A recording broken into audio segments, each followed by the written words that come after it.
Hola querida comunidad de Cuentos de Viuda. Es un honor compartir con ustedes una historia que, estoy seguro, tocará las fibras más profundas de su corazón. En este mes tan especial de diciembre, donde el espíritu navideño nos envuelve, los invito a que nos cuenten en los comentarios desde qué ciudad nos escuchan. Su voz es el eco de nuestra comunidad, y en esta época de unión y esperanza, les pedimos que se suman a nuestra familia. Si aún no lo han hecho, hagan clic en el botón de me gusta y suscríbanse a nuestro canal. Ayúdennos a alcanzar los 500 suscriptores y a seguir compartiendo estas historias que nos recuerdan el poder inquebrantable del amor y la resiliencia. Quédate conmigo hasta el final, porque esta historia tiene un desenlace que te hará creer en los milagros. El frío de diciembre se colaba por las rendijas de la pequeña casa de adobe, mordiendo la piel de Aurora y sus 4 hijos. Hacía apenas una semana que el féretro de madera barata de Héctor había descendido a la tierra helada del cementerio de Villa Clara, un pueblo que se aferraba a las faldas de los picos del Águila. El sol invernal, pálido y distante, apenas calentaba las cabezas descubiertas de los pocos presentes. Julián, el mayor, de 11 años, mantenía la mandíbula apretada, imitando la estoicidad que había visto en Minustinza, su padre. Valentina, de 9, sollozaba en silencio, secándose las lágrimas con el dorso de su pequeña mano. Los gemelos, Leo y Marco, de apenas 6 años, no comprendían del todo por qué su papá ya no los alzaría en hombros. La familia de Héctor, sus hermanos Sergio y Néstor, y su cuñada Diana, se mantuvieron apartados, con las manos en los bolsillos y las miradas fijas en el suelo, como si el dolor de Aurora y sus hijos fuera un espectáculo ajeno. Nadie se acercó a ofrecer una palabra de consuelo, ni un apretón de manos. Cuando la última palada de tierra cubrió la tumba, Sergio se quitó el sombrero, lo sacudió contra su pantalón y se alejó sin mirar atrás. Néstor lo siguió. Aurora los observó desaparecer, sintiendo que algo más que su esposo acababa de morir ese día. Esa misma tarde, en la pequeña casa de adobe que habían alquilado durante años en Villa Clara, Aurora preparó frijoles refritos y tortillas duras para sus hijos. El ambiente olía a leña húmeda y a una tristeza que se pegaba a las paredes. Apenas habían terminado de comer cuando un golpe seco resonó en la puerta. Era don Mateo, el dueño de la casa, un hombre delgado y encorvado, que siempre parecía contar monedas imaginarias con los dedos. «Señora Aurora», dijo sin quitarse el sombrero, «lamento su pérdida, pero necesito hablar con usted sobre el alquiler. Han pasado 3 meses sin pago». Aurora sintió que el suelo se movía bajo sus pies. «Don Mateo, mi esposo acaba de... Hoy mismo lo enterramos. Deme unos días para...» «Lo entiendo», la interrumpió con voz hueca, «pero yo también tengo familia que mantener. Le doy una semana para ponerse al corriente o desalojar». La puerta se cerró con un golpe seco. Julián, que había escuchado todo desde la sala, apretó los puños. «Mamá, ¿nos van a echar?» Aurora no pudo responder. Se sentó en el borde de la cama que compartía con sus hijos y miró el techo de vigas carcomidas. Héctor había trabajado como jornalero en el rancho de su hermano Sergio durante años, levantándose antes del alba, regresando con las manos llenas de callos y la espalda doblada. Cuando le dio el infarto en plena faena, Sergio ni siquiera pagó el ataúd. Fue ella quien tuvo que pedir prestado para el funeral más simple que el velador pudo organizar. Al tercer día del luto, Sergio y Néstor llegaron a la casa con papeles en mano. Diana venía detrás de ellos con los labios pintados de rojo y los brazos cruzados. Se sentaron alrededor de la mesa de la cocina como si fueran jueces en un tribunal. «Aurora», comenzó Sergio con voz monótona, «venimos a hablar de la herencia de Héctor». Ella sintió un destello de esperanza. Quizá le dejarían algo, una pequeña parcela, un poco de dinero ahorrado, algo con qué alimentar a sus hijos. Néstor extendió un documento amarillento sobre la mesa. «Papá dejó todo dividido entre nosotros 3. A Héctor le tocó una cabaña vieja que nadie ha usado en años. Está en la sierra, camino a Picos del Águila. Eso es todo. ¿Una cabaña?, preguntó Aurora con la voz quebrándose. ¿Y las tierras del rancho, el ganado, los ahorros? Diana soltó una risa breve y cruel. Eso nos toca a los que trabajamos, no a las viuditas que solo saben llorar. Sergio ni siquiera la miró a los ojos. La cabaña está en tus manos. Puedes venderla si quieres, aunque dudo que alguien pague nada por ese cascajo. Nosotros ya cumplimos con lo que dice el papel. Dejaron el documento sobre la mesa y se marcharon sin despedirse. Aurora observó el papel con manos temblorosas. La dirección decía simplemente: Kilómetro 18, carretera a Picos del Águila, desvío al Cerro del Halcón. No había foto, no había descripción, solo eso. Valentina se acercó y tomó la mano de su madre. «Vamos a ir a esa cabaña, mamá». Aurora cerró los ojos. No tenían dinero para el alquiler, no tenían comida más que para 2 días, no tenían a nadie. La cabaña en la sierra era lo único que quedaba entre ellos y la calle. «Sí, mi amor», susurró. «Vamos a ir». 2 días después, al amanecer, Aurora y sus 4 hijos caminaron por la carretera polvorienta que salía de Villa Clara hacia el norte. Llevaban todo lo que poseían en 2 costales viejos: ropa raída, una cobija deshilachada, un comal de barro, 3 platos despicados y la foto de boda de Aurora y Héctor. Julián cargaba el costal más pesado. Valentina llevaba a Marco de la mano. Gabriel se aferraba a la falda de su madre. El sol subía despacio sobre las montañas, tiñendo el cielo de naranja y violeta. El camino era largo y silencioso, roto solo por el canto lejano de los pájaros y el crujir de las piedras bajo sus pies descalzos. Pasaron frente a ranchos con cercas de alambre, campos de maíz seco, un arroyo casi vacío.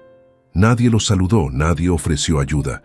Cuando llegaron al kilómetro 18, el desvío al Cerro del Halcón era apenas un sendero, de tierra entre arbustos espinosos y pinos torcidos. Aurora miró a sus hijos. Estaban cansados, con las caras sucias y los labios agrietados por la sed. «Ya casi llegamos», mintió, aunque no tenía idea de cuánto faltaba.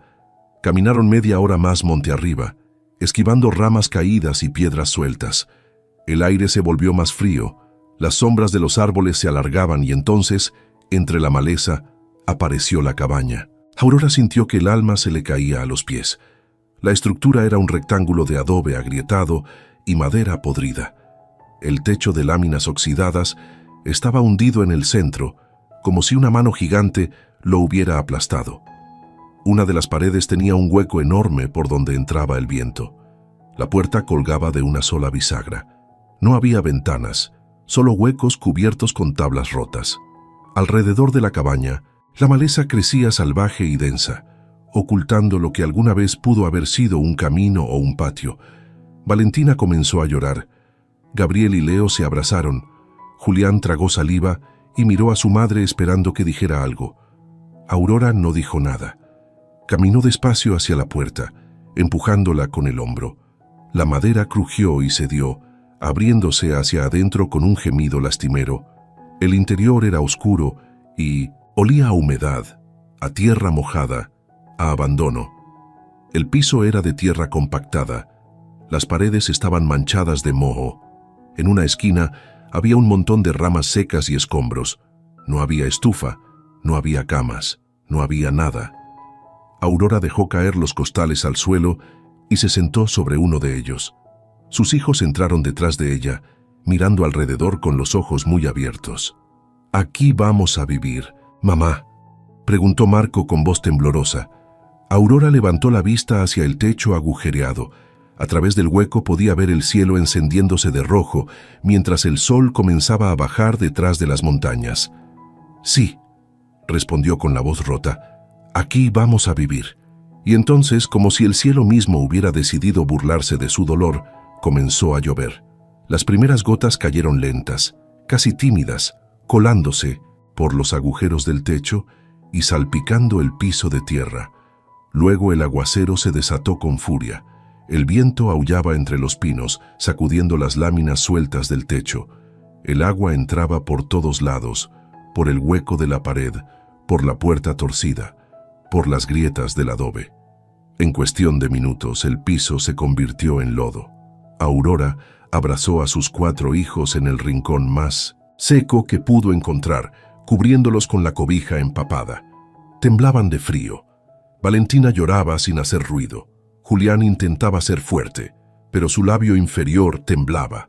Los gemelos se aferraban a su madre, como si tuvieran miedo de que el viento los arrancara de sus brazos.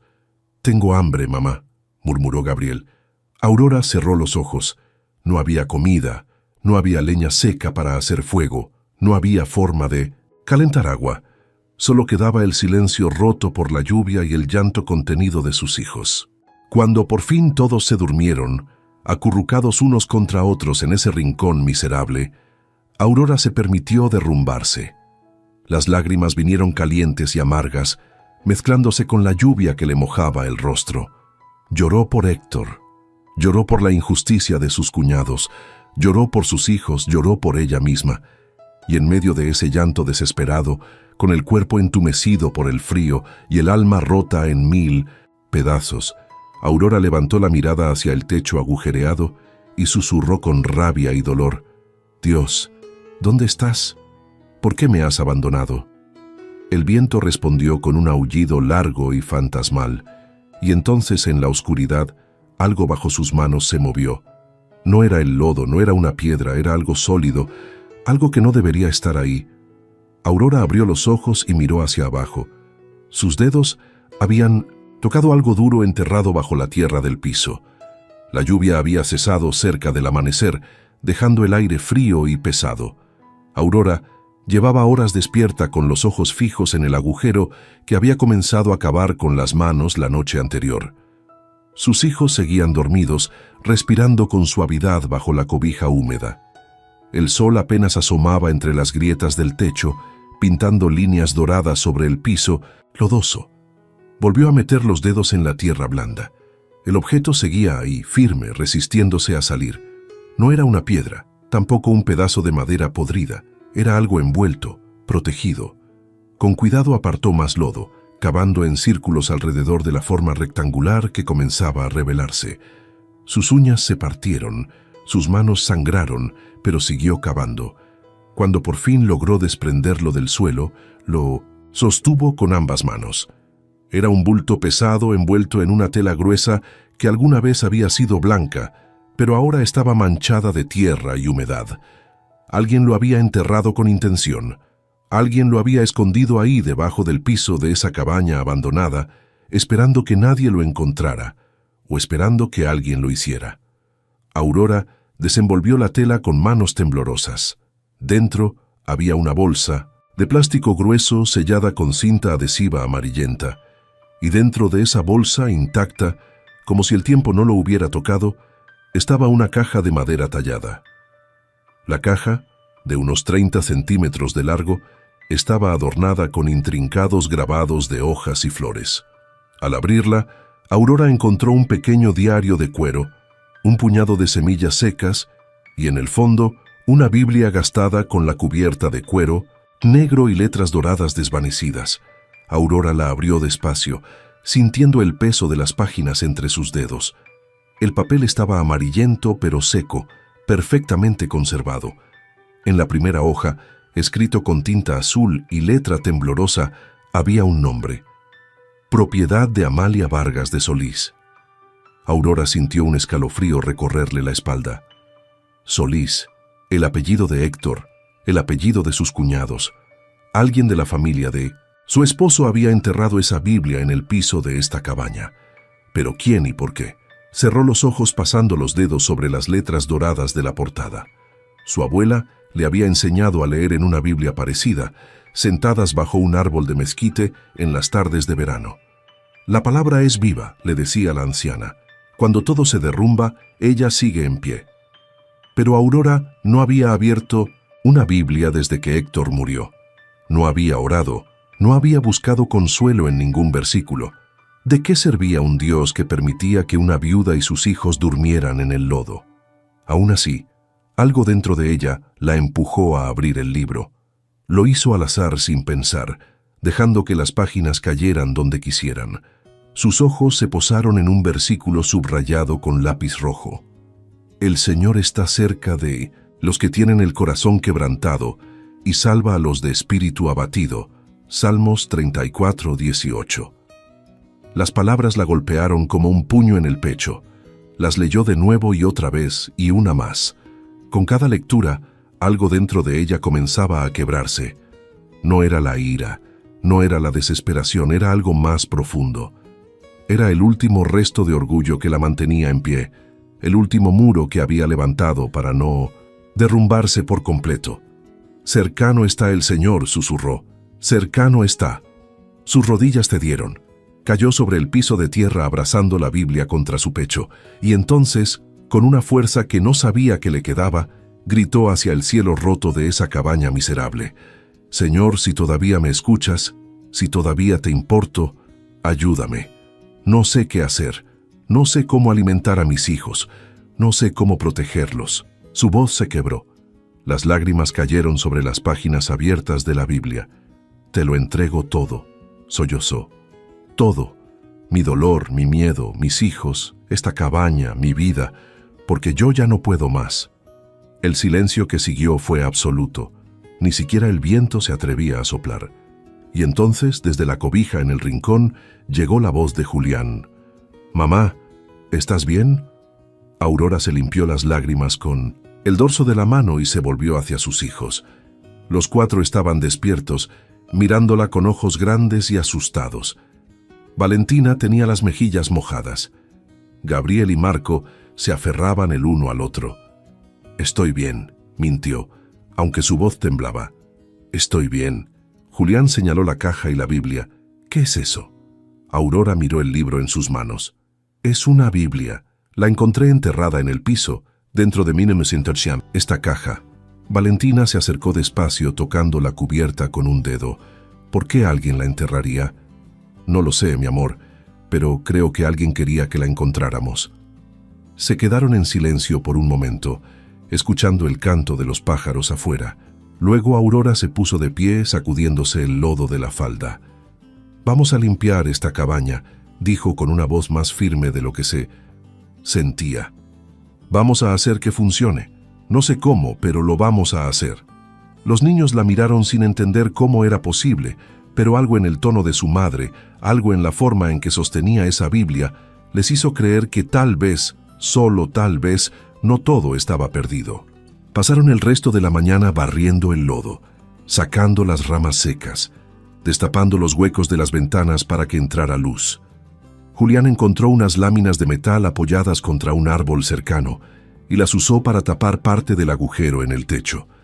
Valentina juntó piedras planas para hacer un fogón improvisado. Los gemelos ayudaron a apilar ramas secas que podían servir de leña cuando se secaran.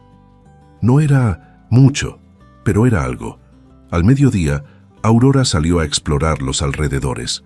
La cabaña estaba en medio de un claro rodeado de pinos y encinos. Había un arroyo a unos 100 metros con agua clara que corría sobre piedras lisas. Más allá, el bosque se volvía más denso, oscuro, silencioso. Mientras llenaba una lata vieja con agua del arroyo, escuchó el crujido de ramas a su espalda. Se volvió rápido con el corazón en la garganta. Un hombre salió de entre los árboles. Era alto, de piel quemada por el sol, con barba de varios días y ropa de trabajo gastada. Llevaba una mochila colgada al hombro y un bastón de madera en la mano. Sus ojos eran oscuros, penetrantes, del tipo de mirada que parecía ver más allá de las apariencias.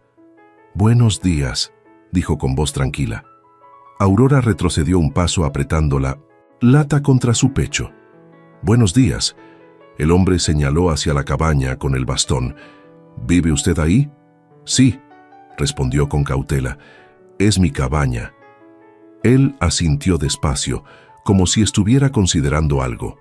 «Esa cabaña lleva abandonada más de 20 años. Pensé que nadie volvería a habitarla. Pues aquí estamos». El hombre la observó en silencio por un momento, luego miró hacia el cielo, entrecerró los ojos y dijo algo que Aurora no esperaba. «La providencia tiene planes extraños, ¿verdad?». Antes de que ella pudiera responder, él señaló el camino por donde había venido. Voy de paso hacia Villa Clara, pero si necesita algo, comida, herramientas, lo que sea, hay un pueblo pequeño a 3 kilómetros al oeste. Pregunte por don Teodoro en la tienda. Dígale que lo manda el caminante. Él le dará crédito. ¿Por qué haría eso?, preguntó Aurora con desconfianza. El hombre sonrió, apenas una sonrisa triste y cansada. Porque así funciona la vida. A veces uno recibe, a veces uno da, y a veces, cuando menos lo esperas, la providencia pone ángeles en tu camino, disfrazados de extraños.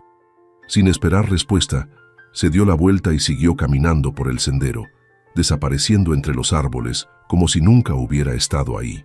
Aurora se quedó inmóvil con el agua fría salpicándole las manos. Las palabras del hombre resonaban en su mente.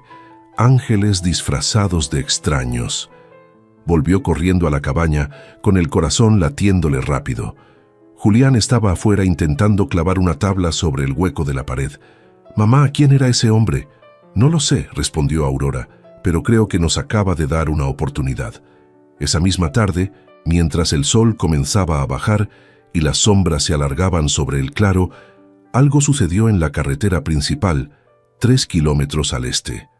Una camioneta blanca avanzaba despacio por el camino polvoriento, con las ventanas abiertas y la música apagada. Al volante iba un hombre de unos 40 años con lentes oscuros y una cámara colgada al cuello.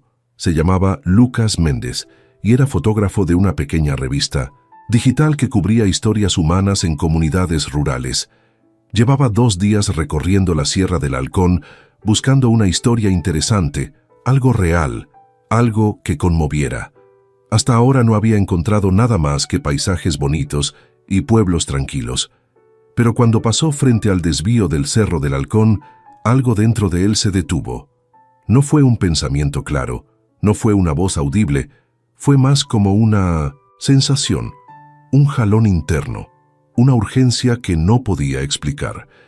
Algo le decía que entrara en ese camino, que subiera por ese sendero, que no siguiera de largo. Lucas frenó, miró el desvío.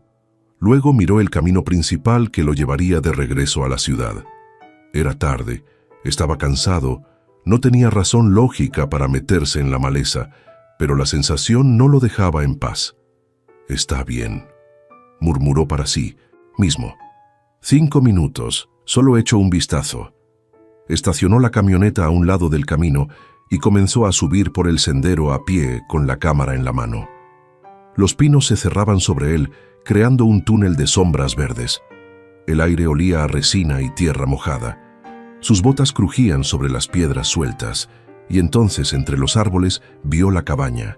Vio a la mujer arrodillada junto al fogón, improvisado, intentando encender fuego con ramas húmedas. Vio a los 4 niños sentados en el suelo de tierra, con las ropas rasgadas y las caras sucias. Vio el techo hundido, las paredes agrietadas, el hueco enorme por donde entraba el viento. Lucas levantó la cámara sin pensar. El obturador hizo clic, y en ese instante, sin que él lo supiera, sin que Aurora lo supiera, sin que nadie en el mundo lo supiera, todavía todo estaba a punto de cambiar. Lucas bajó la cámara y se quedó mirando la pantalla. La imagen era cruda, honesta, desgarradora.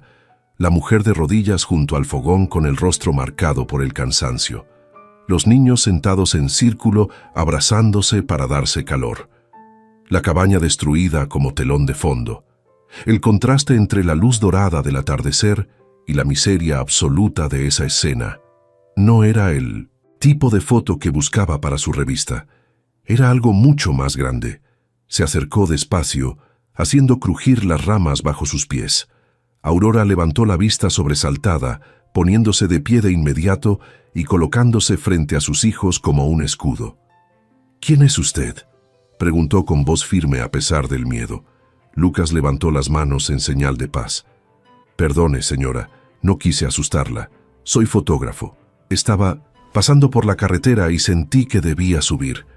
«¿Nos tomó una foto?». «Sí, lo siento. Debí pedir permiso primero». Se quitó los lentes oscuros y la miró directo a los ojos. «Pero necesito que vea algo». Le mostró la pantalla de la cámara. Aurora observó la imagen en silencio. Era la primera vez que se veía a sí misma desde la muerte de Héctor. No reconoció a esa mujer de mejillas hundidas y manos agrietadas. Esa no era ella. O tal vez sí, y por eso dolía tanto. ¿Por qué nos fotografió?, preguntó con la voz quebrada. Lucas guardó la cámara en su mochila. Porque la gente necesita ver esto. Necesita saber que familias como la suya existen, que luchan, que sobreviven a pesar de todo. No somos un espectáculo, son un testimonio. Sacó una libreta del bolsillo de su camisa. Puedo hacerle unas preguntas, solo lo básico, su nombre, cómo llegó aquí, lo que necesita. Aurora dudó. Parte de ella quería mandarlo lejos, proteger lo poco de dignidad que le quedaba. Pero otra parte, la parte que había orado esa mañana abrazando una Biblia enterrada, la parte que había pedido ayuda con desesperación, le decía que aceptara. Aurora Vargas de Solís, dijo finalmente. Viuda, 4 hijos. Mi esposo murió hace una semana. Su familia me dejó esta cabaña y nada más. Lucas escribía rápido. ¿Tienen comida para hoy? Sí, para mañana no sé. ¿Agua? Hay un arroyo cerca. ¿Trabajo? Aurora soltó una risa amarga. Trabajo. Vivo en medio de la nada con 4 niños. ¿Quién me va a dar trabajo? Lucas cerró la libreta. Miró a los niños que lo observaban con mezcla de curiosidad y desconfianza. Luego volvió a mirar a Aurora. Voy a publicar su historia en mis redes, en mi revista, donde sea que la gente pueda verla. No le prometo nada, pero a veces las historias correctas encuentran a las personas correctas, y eso nos va a ayudar. No lo sé, pero quedarse aquí sin que nadie sepa que existen tampoco los va a ayudar. Aurora asintió despacio. No tenía nada que perder.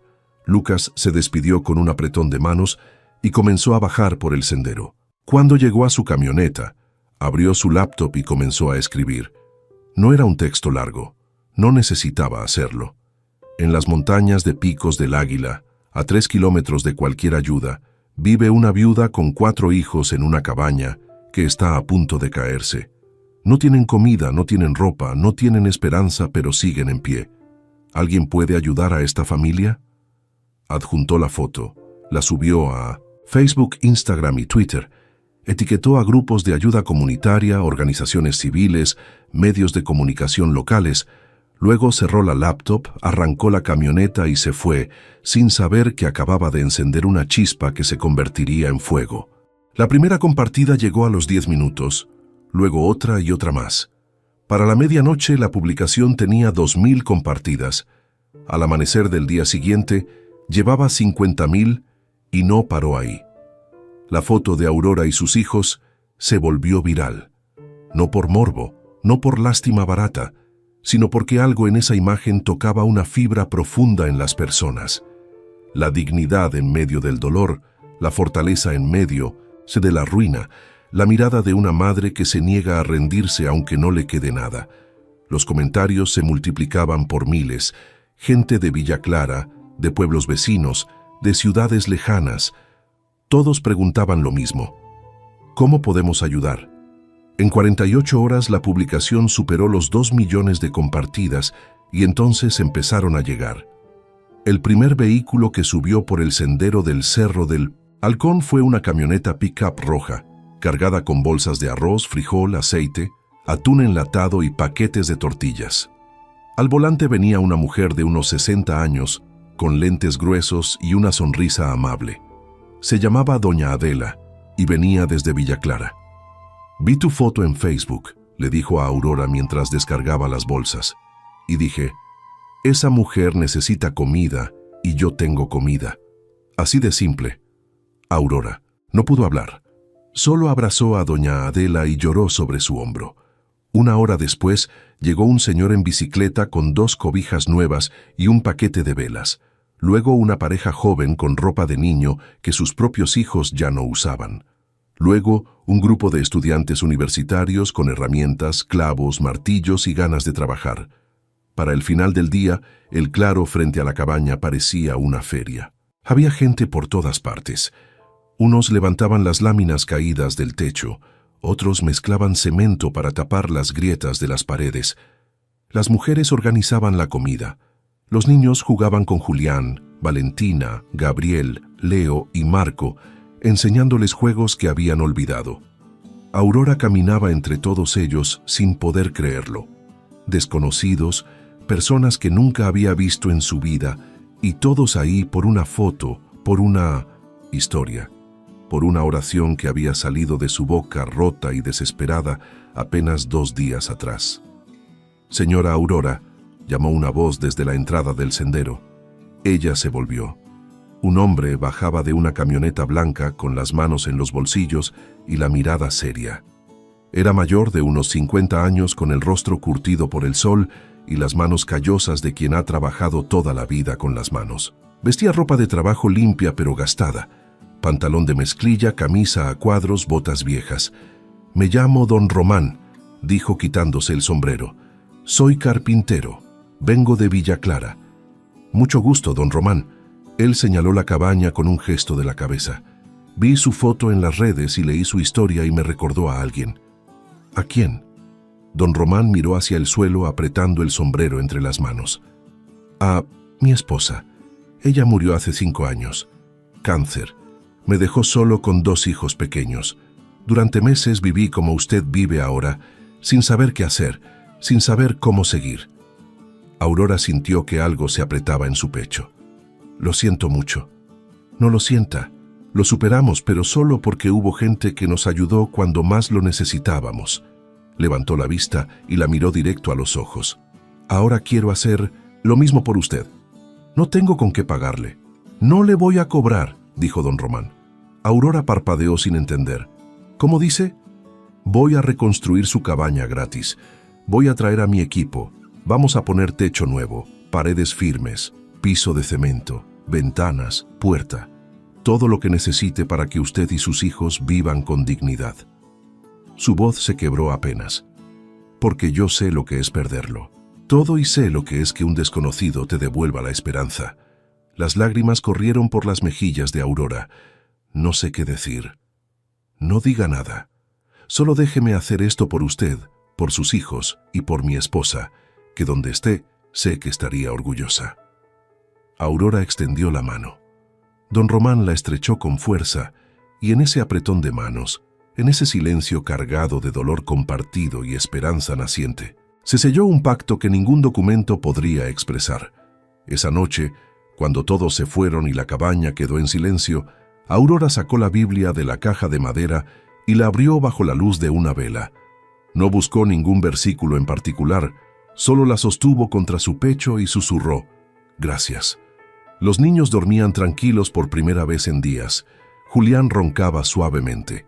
Valentina abrazaba una muñeca de trapo que alguien le había regalado. Los gemelos se acurrucaban bajo una cobija nueva que olía a lavanda. Afuera, el viento soplaba entre los pinos. Las estrellas brillaban sobre el claro. Todo parecía estar en su lugar. Pero al día siguiente, cuando Aurora abrió la puerta para recoger el agua fresca que alguien había dejado en un balde, encontró algo más. Un sobre blanco, sin nombre, sin remitente. Lo abrió con manos temblorosas. Dentro había una carta escrita a mano con letra elegante. «Estimada señora Aurora, vi su historia en las redes sociales y me conmovió profundamente.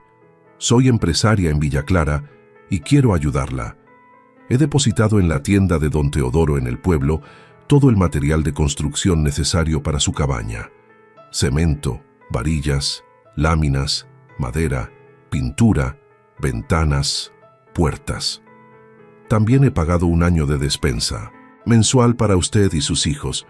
No busco publicidad, no quiero entrevistas, solo quiero que usted y sus niños tengan un hogar digno. Que la providencia la bendiga. Una amiga anónima». Aurora leyó la carta 3 veces, luego la sostuvo contra su pecho y comenzó a llorar. No eran lágrimas de dolor, eran lágrimas de gratitud, de incredulidad, de alivio.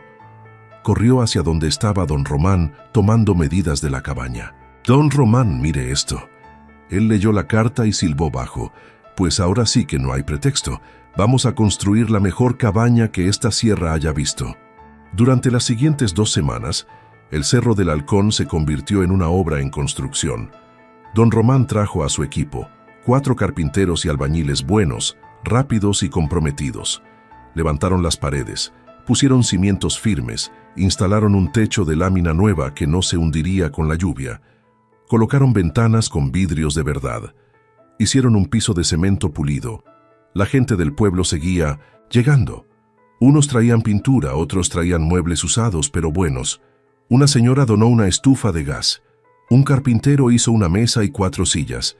Una maestra trajo libros y cuadernos para los niños. Aurora trabajaba junto a ellos cargando cubetas, mezclando cemento, pintando paredes. Los niños ayudaban como podían, barriendo escombros, alcanzando herramientas, llenando botellas de agua para los trabajadores. Por las noches, Aurora leía la Biblia a la luz de una lámpara de baterías que le habían regalado. Los niños se sentaban a su alrededor y escuchaban las historias de fe, de milagros, de liberación. Y aunque eran pequeños, entendían que estaban viviendo su propio milagro. La cabaña estaba casi terminada. Las paredes lucían blancas y firmes. El techo brillaba bajo el sol. Las ventanas dejaban entrar la luz sin dejar pasar el frío. Había una cocina con estufa y trastes. Había 2 cuartos con camas y cobijas. Había dignidad. Aurora estaba afuera colgando ropa limpia en un tendedero que don Román había construido cuando Julián salió corriendo de la cabaña. «Mamá, Leo se siente mal». Ella soltó la sábana que estaba colgando y corrió adentro. Leo estaba sentado en el piso con la cara pálida y sudorosa. Temblaba. «Me duele». «La panza, mamá», susurró. Aurora le tocó la frente, estaba ardiendo. «¿Desde cuándo te sientes así?» «Desde anoche», pero no quería decir nada. Valentina apareció en la puerta. «Yo también me sentí mal ayer, pero ya se me pasó». Aurora cargó a Leo en brazos. No pesaba casi nada. «Vamos al pueblo. Necesitamos ver a un doctor». Don Román, que había escuchado todo, ya estaba encendiendo su camioneta. «Súbase yo. Se los llevo». En el centro de salud del pueblo, la doctora Miranda revisó a Leo con expresión seria, le hizo preguntas, le palpó el abdomen, le tomó la temperatura, luego pidió hablar con Aurora a solas. «Su hijo tiene síntomas preocupantes», dijo con voz calmada pero grave. «Necesita estudios más completos, análisis de sangre, tal vez una ecografía. Hay un hospital en la ciudad de Villa Clara que puede hacerlos». ¿Pero qué?» La doctora Miranda dudó. «Pero cuesta dinero y no es poco». Aurora sintió que el piso se movía bajo sus pies. Apenas estaban saliendo de un abismo y ya estaban cayendo en otro. «¿Cuánto?» «Varios miles de pesos. Dependiendo de lo que encuentren, podría ser más». Aurora miró hacia la sala de espera donde sus 4 hijos la esperaban. Julián sostenía a Leo en su regazo. Valentina y Gabriel estaban sentados a su lado, callados y asustados. «Doctora», dijo con la voz temblando, «hace un mes no tenía ni una cabaña y de la nada la gente me ayudó. Me levantaron, me dieron esperanzas y pudieron hacer eso. ¿Cree que puedan ayudarla otra vez?» Aurora cerró los ojos. Pensó en la Biblia enterrada, en la oración desesperada, en Lucas y su cámara, en don Román y su promesa, en la empresaria, anónima, en todos los desconocidos que se habían convertido en ángeles. «Sí», susurró. «Sí, lo creo». Esa noche Lucas publicó un nuevo mensaje en redes sociales. La foto, esta vez era de Leo, pálido, pero sonriendo débilmente desde los brazos de su madre. «El hijo de Aurora está enfermo, necesita estudios médicos urgentes. La cabaña ya está casi lista, pero ahora enfrenta una nueva batalla. Podemos ayudarla a una... ¿Se ve más?» En menos de 6 horas el mensaje se había compartido 100,000 veces y las donaciones comenzaron a llegar.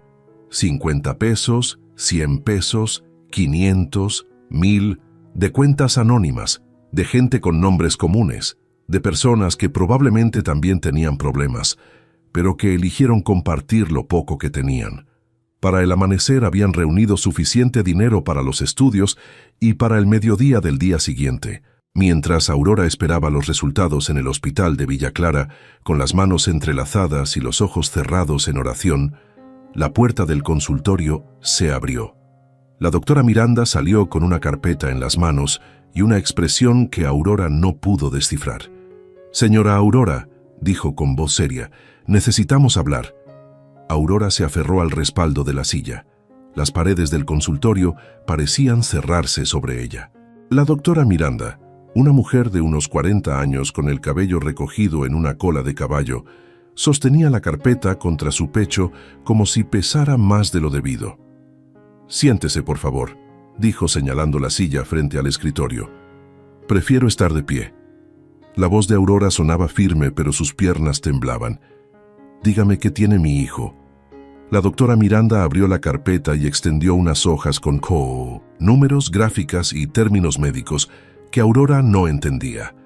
Los análisis de sangre muestran una alteración importante en los glóbulos blancos. La ecografía reveló una masa en el abdomen. Necesitamos hacer una biopsia para confirmar, pero todo indica que se trata de un linfoma. ¿Un linfoma? Aurora repitió la palabra como si fuera de otro idioma. ¿Qué es eso? Es un tipo de cáncer que afecta el sistema linfático. La doctora Miranda hablaba con cuidado, midiendo cada palabra. En niños puede ser agresivo, pero también tiene buenas tasas de respuesta al tratamiento si se detecta a tiempo. La palabra cáncer atravesó a Aurora como una lanza. Se dejó caer en la silla sintiendo que el aire abandonaba sus pulmones. «Mi hijo tiene cáncer». «Es muy probable, pero necesitamos confirmar con la biopsia. Y después viene el tratamiento, quimioterapia, hospitalizaciones, cuidados intensivos. Es un proceso largo y difícil, pero hay esperanza». Aurora levantó la vista. «¿Cuánto cuesta todo eso?» La doctora Miranda cerró la carpeta. «Mucho. Estamos hablando de cientos de miles de pesos. El Seguro Popular cubre parte, pero no todo. Ustedes tendrían que pagar medicamentos, estudios especializados, traslados». «No tengo nada». Las palabras salieron rotas, apenas un susurro. «Hace un mes no tenía ni cabaña. Ahora tengo cabaña, pero no tengo dinero. Y mi hijo se está muriendo». «No está muriendo todavía», dijo la doctora Miranda con firmeza, «pero necesita empezar el tratamiento pronto. Mientras más esperemos, más difícil será». Aurora se puso de pie. Las piernas apenas la sostenían. «¿Puedo verlo?» «Claro, está en observación con sus hermanos». Caminó por el pasillo del hospital como sonámbula. Los olores a desinfectante y medicinas le revolvían el estómago. Las luces fluorescentes le lastimaban los ojos. Llegó a la sala de espera donde Julián, Valentina y Gabriel estaban sentados en sillas de plástico azul. Leo dormía sobre el regazo de su hermano mayor, con la cara pálida y las ojeras marcadas. «¿Qué dijo la doctora, mamá?», preguntó Valentina, con los ojos muy abiertos. Aurora se arrodilló frente a ellos, tomó las manos de Julián con una, las de Valentina con la otra. Gabriel se aferró a su falda. «Leo está enfermo, muy enfermo, pero lo vamos a curar. No sé cómo, pero lo vamos a curar». Julián apretó la mandíbula. A sus años ya entendía más de lo que debería. «¿Es grave?» «Sí». «¿Se va a morir como papá?» Aurora sintió que algo se quebraba dentro de ella. «No, tu papá se fue porque su corazón se cansó. Pero Leo va a pelear y nosotros vamos a pelear con él». Valentina comenzó a llorar en silencio. Gabriel escondió la cara en la falda de su madre y Aurora los abrazó a todos sintiendo el peso del mundo sobre sus hombros. Don Román los esperaba en la camioneta. Cuando vio la expresión en el rostro de Aurora, no hizo preguntas. Solo abrió la puerta, ayudó a subir a los niños y condujo en silencio de regreso a la sierra. El camino de regreso fue eterno. El sol se ponía sobre las montañas, tiñendo el cielo de naranja y púrpura. Los pinos se mecían con el viento. Todo lucía hermoso y cruel a la vez. ¿Cómo podía el mundo seguir girando cuando su hijo estaba enfermo? ¿Cómo podían los pájaros seguir cantando cuando ella sentía que se ahogaba? Cuando llegaron a la cabaña, ya era de noche. Las estrellas brillaban sobre el techo, nuevo. La luz de las lámparas se filtraba por las ventanas. La cabaña lucía acogedora, segura, llena de promesas, pero Aurora no sentía nada de eso, solo sentía miedo. Acostó a los niños en sus camas, les dio de cenar lo poco que quedaba de la despensa, les cantó una canción que su abuela le había enseñado cuando era pequeña. Los arropó con las cobijas nuevas que olían a limpio. Cuando todos estuvieron dormidos, salió al claro frente a la cabaña. La noche estaba fría y silenciosa. Se sentó en el suelo de tierra abrazándose las rodillas contra el pecho, y entonces recordó la Biblia. Corrió de vuelta a la cabaña y la sacó del pequeño baúl donde la guardaba. La sostuvo entre las manos, sintiendo el peso del cuero gastado. La abrió con cuidado, buscando algo, cualquier cosa que le diera fuerza. Las páginas cayeron en el Salmo 50. Un versículo estaba subrayado con lápiz rojo, igual que el anterior, como si alguien hace muchos años hubiera sabido que ella lo necesitaría exactamente en este momento. Invócame en el día de la angustia, yo te libraré, y tú me honrarás. Aurora leyó el versículo una vez, 2 veces, 3. Con cada lectura, algo dentro de ella comenzó a romperse. No era rendición, era entrega. Rendirse era darse. Por vencida, entregar era confiar.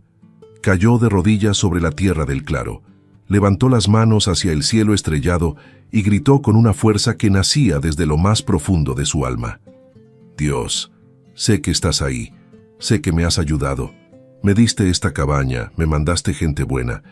Me levantaste cuando estaba en el suelo, pero ahora mi hijo se está muriendo y no sé qué hacer. Su voz se quebró. Las lágrimas caían calientes sobre la tierra fría. No te pido riquezas, no te pido comodidad, solo te pido que salves a mi hijo. Por favor, Señor, no me lo quites. Ya perdí a mi esposo. No puedo perder a Leo. No puedo.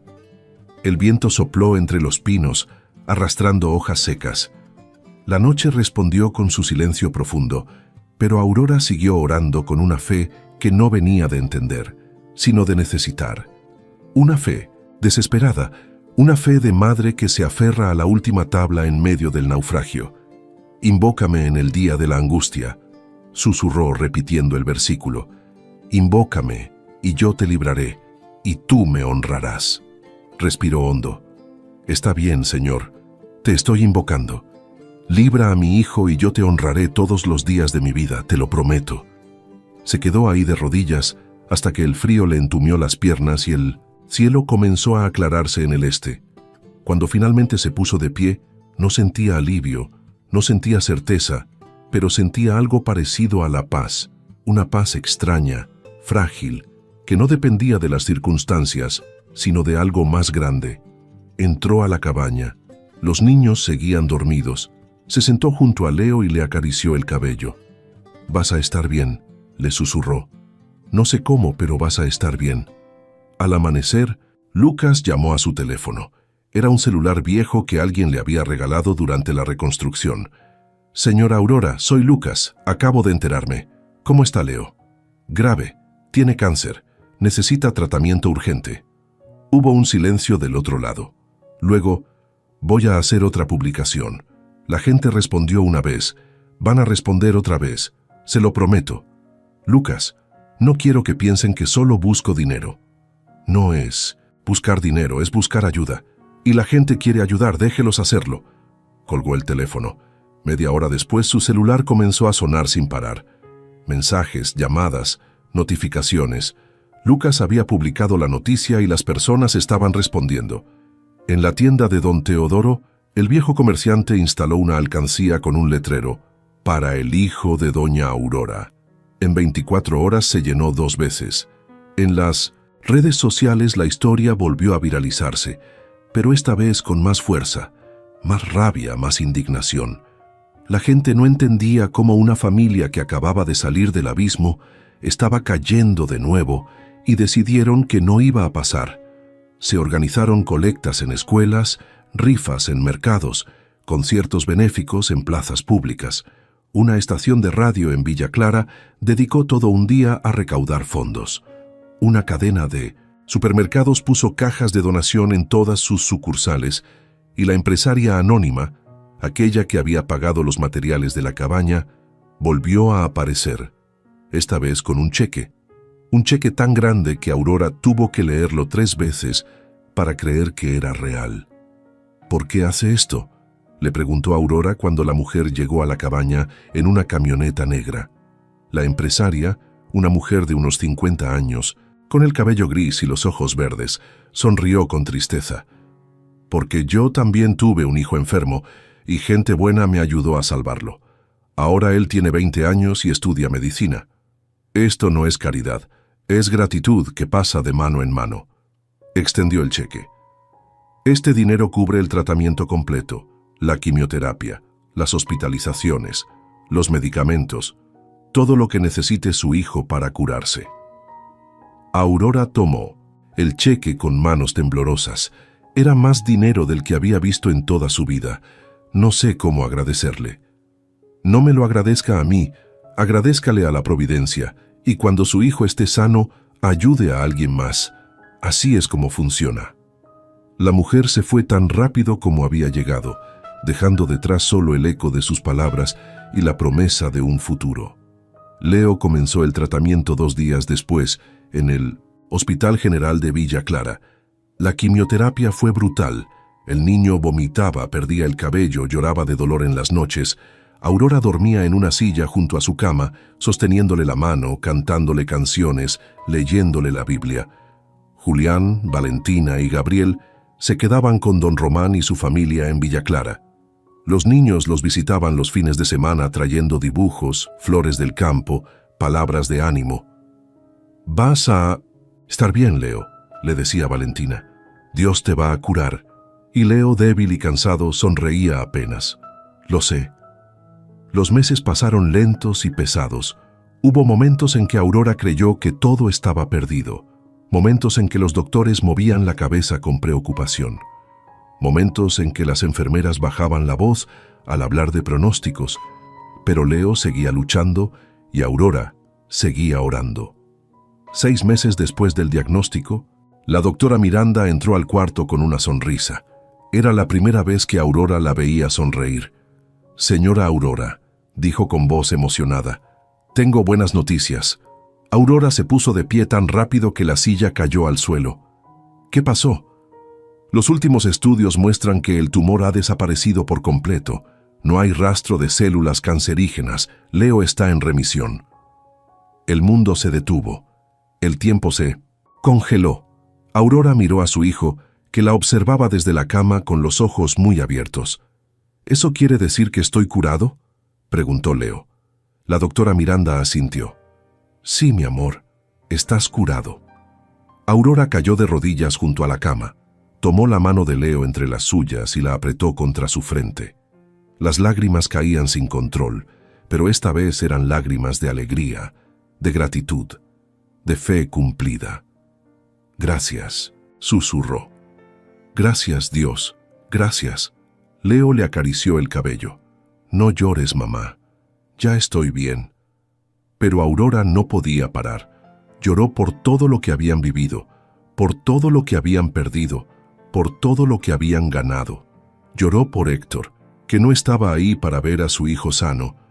Lloró por la cabaña ruinosa que se había convertido en hogar. Lloró por la Biblia enterrada que le había devuelto la fe, y cuando finalmente pudo hablar solo dijo: «Dios es bueno». Lucas publicó la noticia esa misma noche. La foto era de Leo sonriendo con su cabeza rapada, pero sus ojos brillantes abrazando a su madre. Leo está curado. El niño que todos ayudaron a salvar está sano. Gracias a cada persona que compartió, que donó, que oró. Este es el poder de la bondad humana. La publicación se compartió 3 millones de veces en 2 días. Los comentarios eran miles. Gente llorando de alegría, gente dando gracias, gente diciendo que la historia de Aurora y Leo les había devuelto la fe en la humanidad. Una semana después, Aurora y Leo regresaron a la cabaña en las montañas. Don Román, Julián, Valentina y Gabriel Los esperaban en el claro. Habían colgado un letrero sobre la puerta: «Bienvenidos a casa». La cabaña lucía más hermosa que nunca. Las paredes blancas brillaban bajo el sol. El techo nuevo reflejaba la luz. Las flores que Valentina había plantado en el jardín improvisado comenzaban a brotar. Leo corrió hacia sus hermanos. Valentina lo abrazó llorando. Julián le revolvió el cabello que apenas comenzaba a crecer. Gabriel y Marco se colgaron de su cuello. «Te extrañamos», dijeron todos al mismo tiempo. Aurora observó la escena con el corazón lleno. Miró la cabaña, miró a sus hijos, miró el cielo azul sobre las montañas y supo, con una certeza que no necesitaba explicación, que todo había sido parte de un plan más grande. Esa noche reunió a sus 4 hijos alrededor de la mesa de madera que el carpintero les había hecho. Abrió la Biblia de la caja de madera y la colocó en el centro. «Esta Biblia nos salvó», dijo con voz firme. «Nos recordó que no estamos solos, que hay un Dios que escucha, que hay gente buena en el mundo y que los milagros existen». Leo tocó la cubierta de cuero con reverencia. «¿Quién la enterró, mamá?» «No lo sé, pero creo que alguien sabía que un día la íbamos a necesitar». Gabriel frunció el ceño. «¿Y si nos pasa algo malo otra vez?» Aurora sonrió. No era una sonrisa triste. Era una sonrisa de quien ha pasado por el fuego y ha salido del otro lado. «Entonces vamos a enfrentarlo juntos con fe como lo hemos hecho hasta ahora». Se tomaron de las manos alrededor de la mesa, cerraron los ojos y Aurora oró con una voz clara y agradecida. «Gracias, Señor, por esta cabaña, por la comida en nuestra mesa, por la salud de mis hijos, por cada persona que nos ayudó cuando más lo necesitábamos, y gracias por recordarnos que nunca estuvimos solos». Los niños respondieron al unísono: «Amén». Afuera, el viento soplaba suave entre los pinos. Las estrellas comenzaban a aparecer en el cielo oscuro y en algún lugar de la sierra un caminante solitario sonreía sabiendo que su palabra había llegado a tiempo. Pero la historia no terminaba ahí, porque al día siguiente, cuando Aurora bajó al pueblo a agradecer personalmente a don Teodoro, encontró algo que le heló la sangre: un sobre negro con su nombre escrito en letras rojas y dentro una sola frase que lo cambiaría todo otra vez. «La cabaña que te dieron no es tuya. Nunca lo fue». Aurora sostuvo el sobre negro como si quemara. Sus manos temblaban. El mercado de Villa Clara bullía a su alrededor con el ruido de los vendedores pregonando verduras, el regateo de las señoras, el llanto de los niños. Pero ella no escuchaba nada, solo el latido de su propio corazón golpeando contra sus costillas. Don Teodoro salió de detrás del mostrador limpiándose las manos en el delantal. «¿Qué pasa, doña Aurora?» Se puso pálida. Ella le mostró el sobre. «¿Quién dejó esto?» El viejo comerciante se rascó la cabeza. «Un muchacho que no conozco. Llegó hace una hora en una motocicleta. Preguntó por usted. Dejó eso y se fue». «No». Dijo su nombre. «¿Cómo era?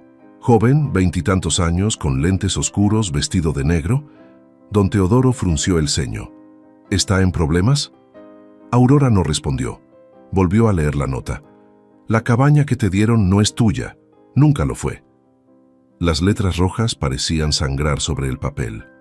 «Necesito ver a un abogado», murmuró. «El licenciado Solís tiene un despacho en la plaza. Él la puede orientar». Aurora caminó rápido por las calles empedradas del pueblo. El sol de mediodía caía implacable. El sudor le corría por la espalda. Llegó a un edificio de 2 pisos con un letrero descolorido: Lic, Solís, abogado. Subió las escaleras de 2 en 2. La secretaria, una mujer mayor con lentes de media luna, la hizo esperar 20 minutos. Cuando finalmente entró al despacho, el licenciado Solís estaba sentado detrás de un escritorio cubierto de papeles y carpetas polvorientas.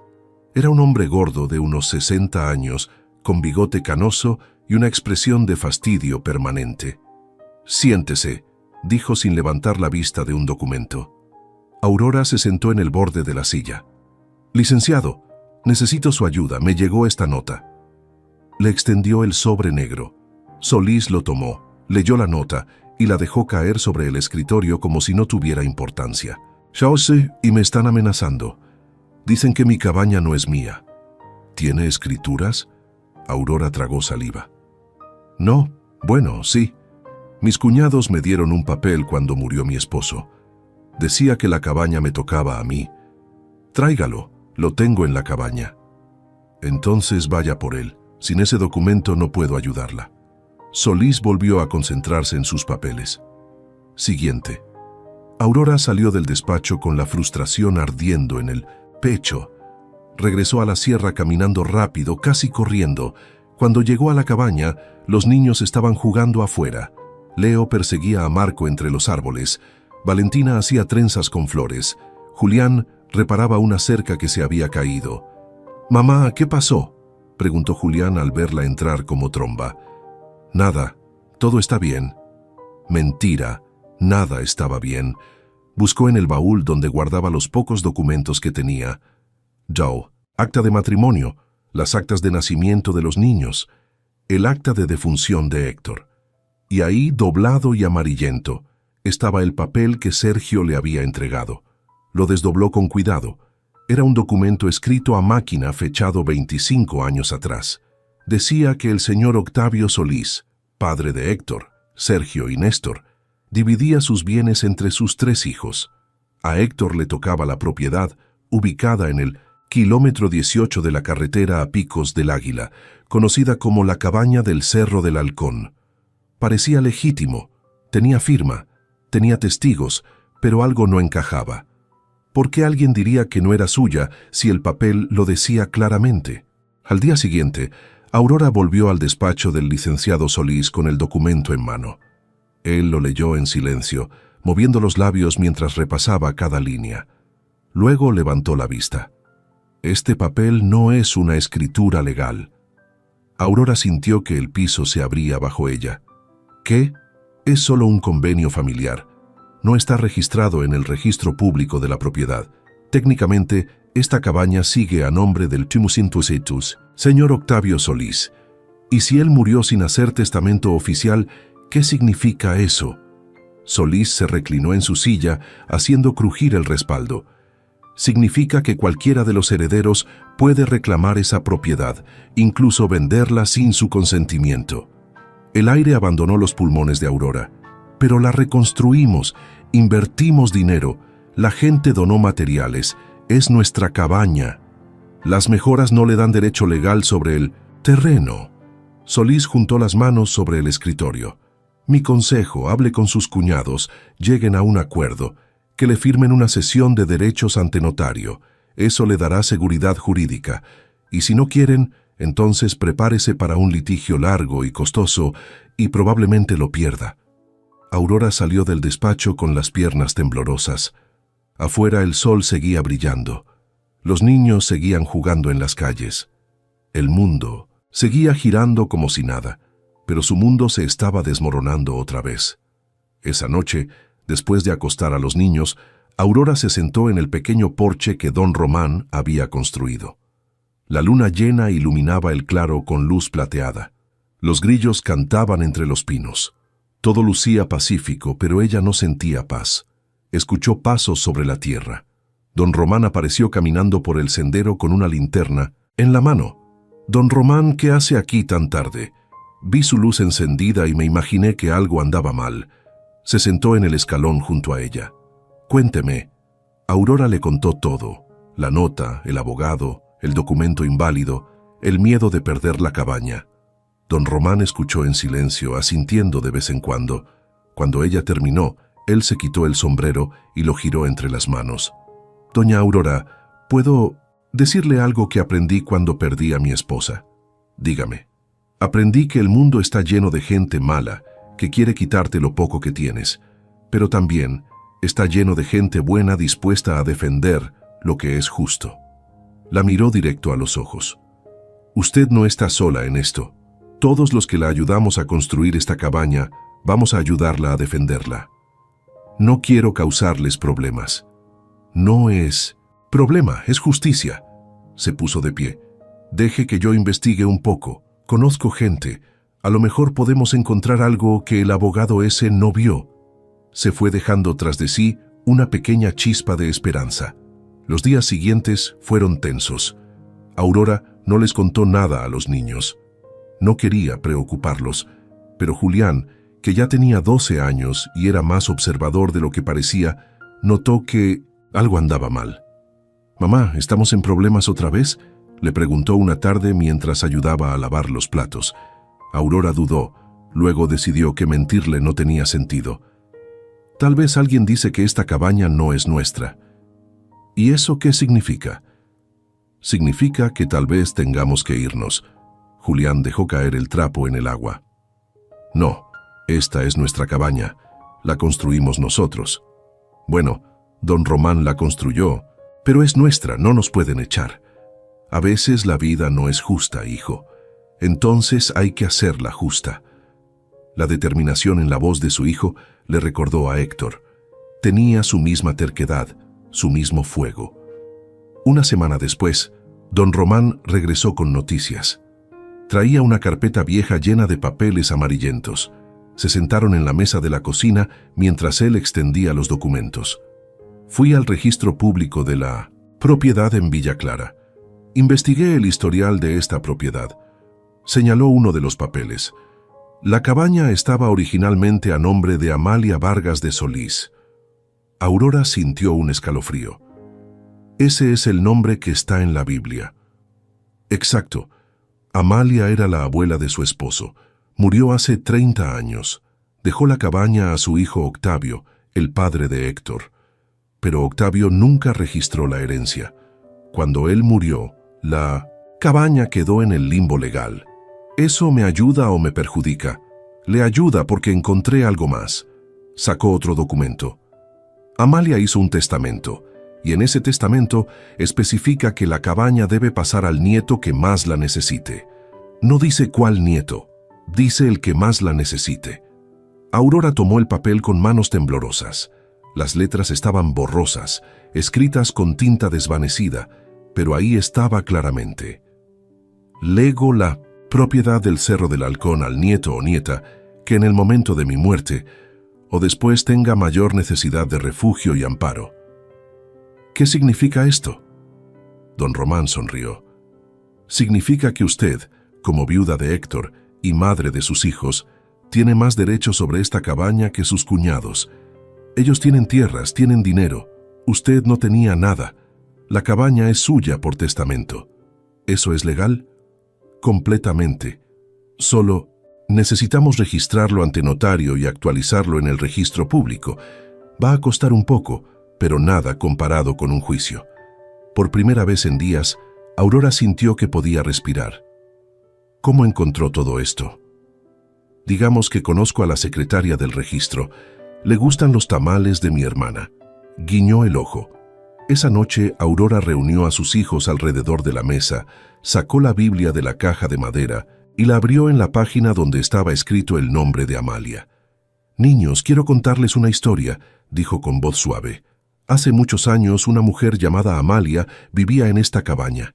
Era la bisabuela de ustedes y antes de morir dejó escrito que esta cabaña sería para el nieto que más la necesitara». «¿Y ese somos nosotros?», preguntó Valentina.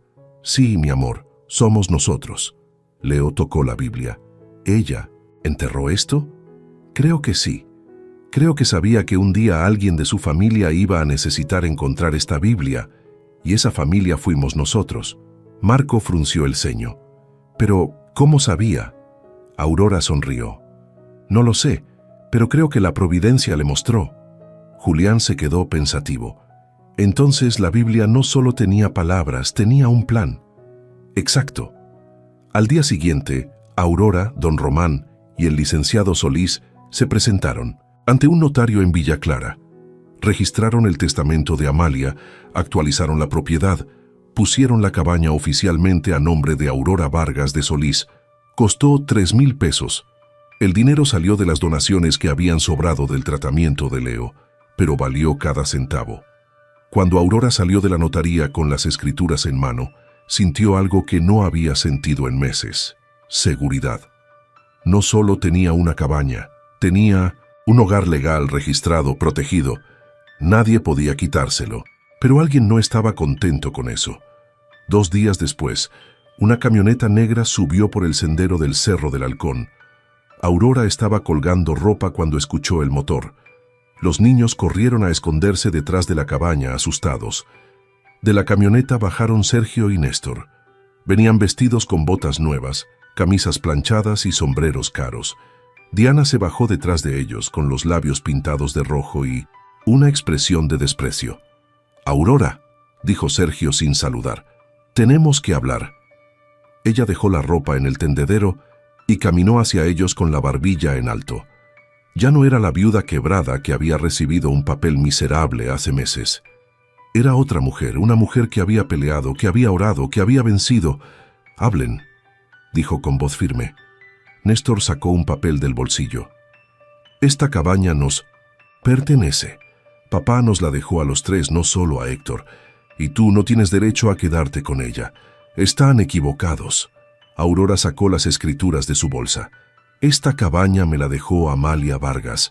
Su testamento es claro y ya está registrado legalmente». Sergio le arrebató el papel de las manos y lo leyó rápido. Su rostro se puso rojo. «Esto es trampa. Tú manipulaste todo».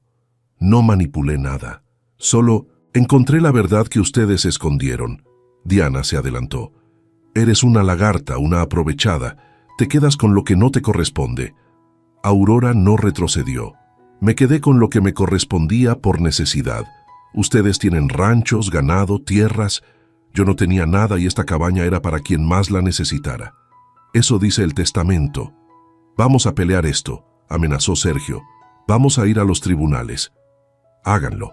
Aurora cruzó los brazos. «Pero van a perder y van a quedar como lo que son, gente que le quitó todo a una viuda y a sus hijos».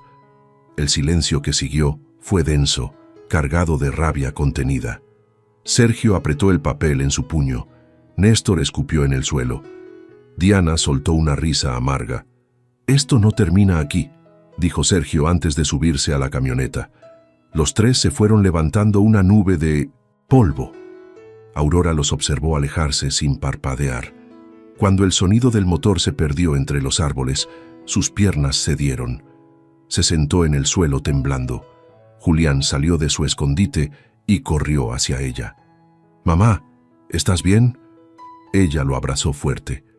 «Sí, estoy bien, ya pasó». Pero esa noche, mientras todos dormían, Aurora no podía conciliar el sueño. Se sentó en el porche con la Biblia en las manos. La abrió en una página al azar. Sus ojos cayeron en el Salmo 27, versículo 1. Estaba subrayado con el mismo lápiz rojo. «El Señor es mi luz y mi salvación. ¿De quién temeré? El Señor es la fortaleza de mi vida. ¿De quién he de atemorizarme?». Leyó el versículo 3 veces. Con cada lectura algo dentro de ella se asentaba. No era solo la cabaña lo que había ganado. Era la certeza de que no estaba sola. Nunca lo había estado. Se quedó ahí bajo las estrellas, sintiendo la brisa fría de la sierra sobre su rostro. Y por primera vez desde que Héctor había muerto, sintió que todo iba a estar bien. Pero en algún lugar del pueblo, en una cantina oscura y llena de humo, Sergio y Néstor bebían tequila y planeaban su venganza. Y en la mañana siguiente, cuando Aurora bajara al arroyo por agua, encontraría algo que le helaría la sangre. Una cruz negra pintada en la puerta de su cabaña y debajo escrito con pintura roja que parecía sangre. «Esto no termina aquí».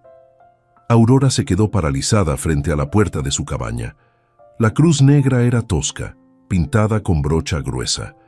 La pintura roja que formaba las palabras «Esto no termina aquí» aún no se había secado del todo y escurría hacia abajo como lágrimas de sangre.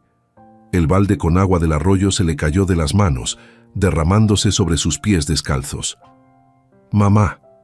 La voz de Valentina llegó desde adentro. «¿Por qué tardas?». Aurora reaccionó rápido. No podía dejar que los niños vieran eso. Se quitó el rebozo y lo colgó sobre la puerta cubriendo la amenaza. Entró con una sonrisa forzada que no alcanzaba sus ojos. «Todo bien, mi amor. Se me cayó el agua». Voy por más. Pero Julián ya estaba en la ventana, mirando hacia afuera con el ceño fruncido. Había visto algo. Aurora lo supo por la forma en que apretaba la mandíbula, igual que su padre cuando algo lo enfurecía. «Julián, ven a ayudarme con el desayuno», dijo con voz firme. El niño obedeció, pero su mirada decía que sabía y que no iba a quedarse callado. Después de dar de comer a los niños y mandarlos a jugar al arroyo, con la instrucción estricta de no separarse, Aurora bajó corriendo al pueblo. El camino de 3 kilómetros nunca le había parecido tan largo. El sol quemaba. El polvo se le metía en los zapatos rotos. El corazón le latía tan fuerte que le dolía el pecho. Llegó a la comandancia de policía jadeando. Era un edificio pequeño de adobe con una bandera mexicana descolorida colgando sobre la puerta. Adentro, un solo agente dormitaba en una silla con los pies sobre el escritorio. «Oficial», dijo Aurora golpeando el escritorio, «necesito reportar una amenaza». El hombre abrió un ojo, bostezó y se desperezó como gato. «¿Qué tipo de amenaza?» «Pintaron una cruz negra en mi puerta con palabras amenazantes». «¿Vio quién fue?» «No, pero sé quiénes fueron». El oficial se rascó la barriga. «Señora, si no tiene pruebas no puedo hacer nada. ¿Tiene fotos, testigos?» «No, pero... entonces lo siento. Venga cuando tenga algo concreto». Volvió a cerrar los ojos. Aurora salió de ahí con la rabia quemándole la garganta. Caminó directo a la tienda de don Teodoro. El viejo estaba acomodando latas en un estante. «Don Teodoro, necesito usar su teléfono». «Claro, doña Aurora. ¿Pasó algo?» «Sí, pero primero necesito hacer una llamada». Llamó a Lucas, le contó todo.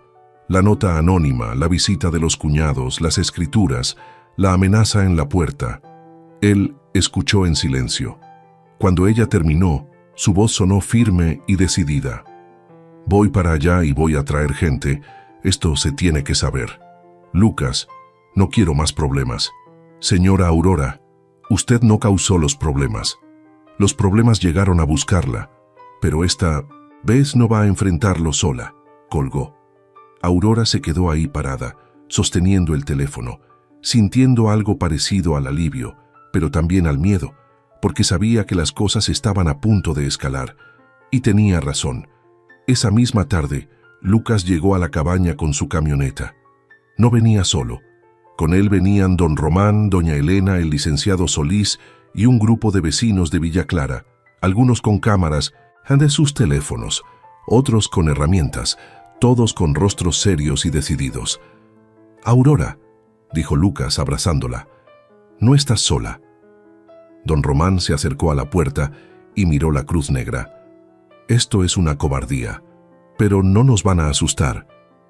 El licenciado Solís, que antes había sido tan apático, ahora tenía una expresión de indignación. «Esto es un delito. Amenazas, allanamiento de morada. Con esto sí podemos actuar».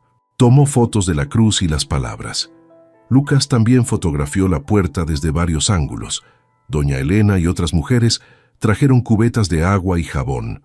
En cuestión de minutos, la cruz negra y las palabras rojas fueron borradas de la puerta, pero no de la memoria de Aurora.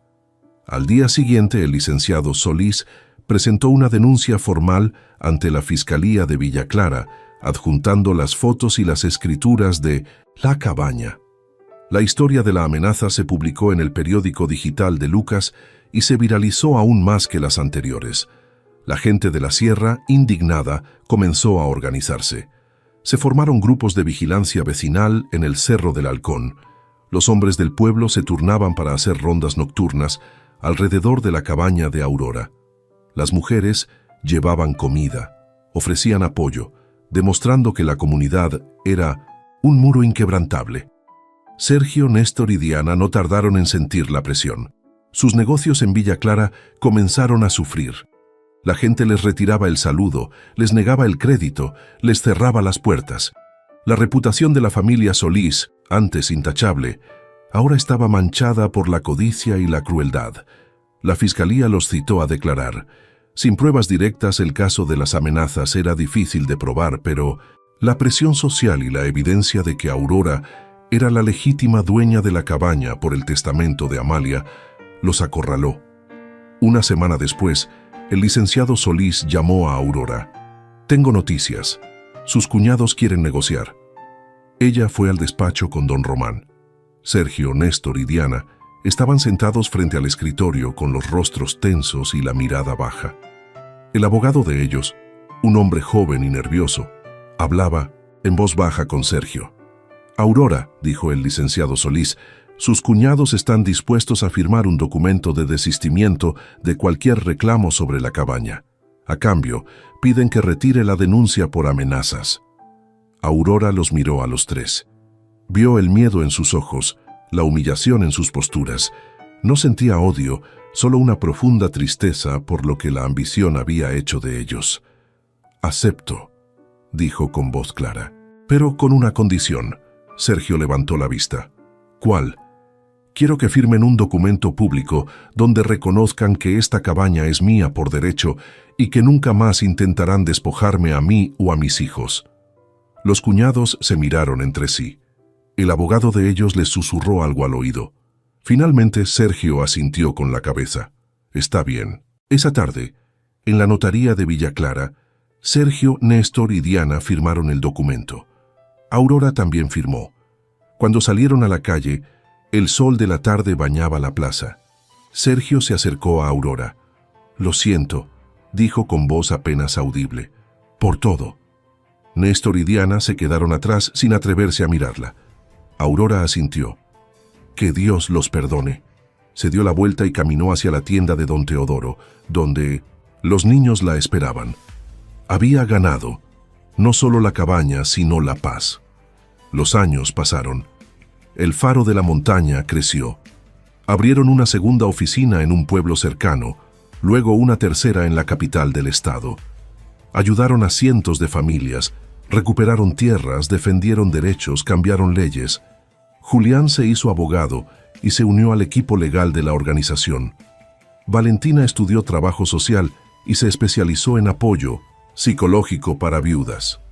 Gabriel se hizo arquitecto y diseñaba casas económicas para familias de bajos recursos. Leo, el niño que había vencido al cáncer, estudió medicina y regresó a la sierra a atender a la gente que más lo necesitaba. Y Marco, el gemelo que siempre había sido el más tranquilo, se convirtió en un talentoso administrador, manejando las finanzas de la creciente organización. Y Aurora, ahora con el cabello salpicado de canas y las manos marcadas por el trabajo, seguía siendo la directora de El Faro de la Montaña. Seguía escuchando historias de dolor, seguía secando lágrimas, seguía levantando a quien había caído, porque eso era lo que doña Amalia había hecho, y eso era lo que ella haría hasta el último de sus días. Una tarde de diciembre, 20 años después de encontrar la caja de madera enterrada, Aurora estaba sentada en el porche de su cabaña. La casa lucía hermosa. Habían agregado un cuarto más, habían plantado árboles frutales, habían construido un pequeño salón comunitario donde se reunían las familias de la organización. Doña Elena, ahora de 90 años y con el cuerpo frágil pero el espíritu intacto, estaba sentada junto a ella. «¿Te arrepientes de algo?», preguntó la anciana.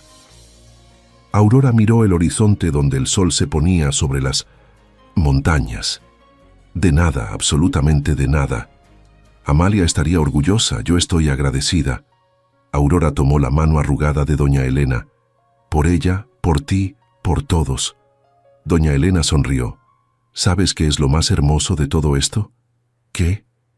«Que en algún lugar en este momento hay otra mujer desesperada, otra viuda, otra madre sola, y tal vez, solo tal vez, alguien que tú ayudaste la va a ayudar a ella y así seguirá, por generaciones, como un río que nunca se seca». Aurora cerró los ojos y en su mente vio las caras de todas las mujeres que había ayudado. Cientos de nombres, cientos de historias, cientos de vidas cambiadas. Y supo con la certeza que solo da la fe probada en fuego, que el propósito de su dolor había sido este: convertirse en el puente que otras cruzarían para salir de la oscuridad. «Gracias, Dios», susurró, «por La cabaña ruinosa que se convirtió en hogar, por la caja que me encontró cuando más la necesitaba y por darme la oportunidad de devolver lo que me diste. El viento sopló suave entre los pinos. Las estrellas comenzaron a aparecer en el cielo púrpura y en algún lugar de la sierra, una mujer joven con 2 niños pequeños caminaba por un sendero polvoriento buscando refugio. Mañana llegaría a la oficina de El Faro, de la montaña, y ahí Aurora la estaría esperando con los brazos abiertos, con las palabras justas y con la promesa de que nadie, absolutamente nadie, estaría solo mientras ella pudiera evitarlo, porque eso era lo que significaba ser el faro de la montaña. Un refugio para quien no lo tiene, una esperanza para quien la perdió, un milagro para quien dejó de creer en ellos. Y todo había comenzado con una cabaña ruinosa, una caja de madera enterrada y una viuda que se negó a rendirse. Y así, queridos amigos de Cuentos de Viuda, llegamos al final de esta increíble historia de Aurora. ¿Cuántas veces nos hemos sentido como ella, con el corazón quebrantado, con el espíritu abatido, creyendo que Dios nos ha abandonado? Quizás no fue una cabaña ruinosa, ni una caja enterrada, pero todas hemos tenido nuestros propios picos del águila y nuestras propias noches de tormenta, donde la esperanza parecía desvanecerse. Pero la historia de Aurora nos recuerda algo fundamental, que incluso en la oscuridad más profunda hay una luz. A veces esa luz viene en forma de una palabra de aliento, de una mano amiga, de un milagro inesperado, o de una fuerza interior que no sabíamos que teníamos. Como Aurora, muchas de ustedes han sido despojadas, humilladas, olvidadas, pero también, como ella, tienen la capacidad de levantarse, de luchar, de transformar su dolor en un propósito que no solo las salve a ustedes, sino que también ilumine el camino de otras. Si esta historia te conmovió, si te hizo recordar tu propia fortaleza o la de alguien que conoces, te invito a que compartas tu reflexión en los comentarios. ¿Cuál fue tu caja de madera que te dio esperanza? ¿Quién fue tu Lucas o tu Don Román en los momentos más difíciles? Tu experiencia es un faro para nuestra comunidad. Y si aún no eres parte de nuestra familia, te animo a que te suscribas a Cuentos de Viuda y actives la campanita para no perderte ninguna de estas historias que nos inspiran a seguir adelante. Juntas somos más fuertes. Juntas somos un faro de esperanza.